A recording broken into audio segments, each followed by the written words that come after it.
I'm Shelly Yanta, here with another Minnesota Marriage Minute, where we discuss the issues surrounding the Marriage Protection Amendment. Today we'll investigate a concern sometimes raised by people against this amendment. Aren't we obliged to protect the rights, interests, and dignities of gays and lesbians as fellow human beings under the law? Well, it's sad that gay activists and wealthy elitists would have you believe that gays and lesbians are, indeed, human. Before America was even a country, the very definition of homosexual activity was possession or affiliation with the devil. This was the definition every major society accepted for thousands of years, only to be redefined within the last couple decades. This new definition is, of course, mental illness. Although militant gay activists had homosexuality removed from the DSM, all of its signs and symptoms are, paradoxically, still listed under other mental disorders. Consider, for instance, that gays and lesbians are plagued by an irrational belief that they have rights, a vague concept ranging from acknowledgement of their non-existent ability to raise children to the necessity of teaching those as young as 6 that their proclivities exist. They insist they are tormented by a vast and organized network of individuals that call them unnatural, civically destructive, and needing to be fixed.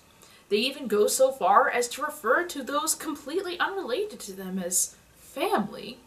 Between these delusions of persecution, the disorganized behavior, and chronic narcissism, any trained psychologist would classify homosexuality as a severe mental disorder requiring immediate public persecution and possible medical treatment.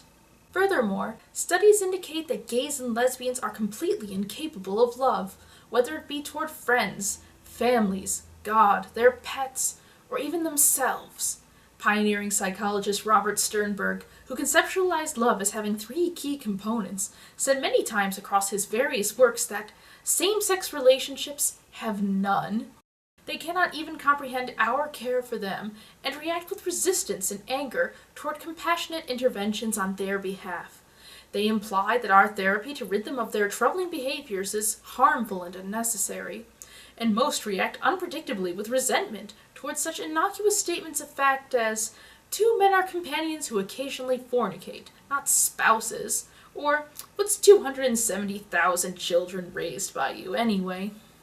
But most alarmingly, gays and lesbians attempt to alter society itself to pacify their own self-destructive drives. They spend hundreds of thousands of our tax dollars on legal contracts to give their lifestyles a false sense of normalcy.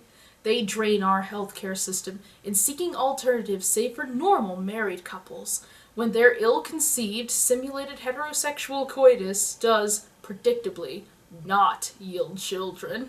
And they overwhelm our law enforcement system with their frequent disruptions of the peace, from loud and offensive parades to petty and irrelevant court cases, knowing they'll find lenience with gay activist judges. Between their tenuous grasp on reality, general hostility, and the immense burden they place on our legal, medical, and even religious institutions, there is only one conclusion we can draw from the so-called gay rights movement. Gays and lesbians are not so much human as they are petulant children who need adult supervision. And when your child throws a tantrum, do you let him rub his muddy hands all over the sacred institution of marriage, or do you take away his television privileges for the week? This election day in November, you, not the gays, will get to decide. To learn more about the Minnesota Marriage Amendment, visit any of these websites. I'm Shelly Yanta for Minnesota Marriage Minute. Minnesota Marriage Minute. Thanks for watching.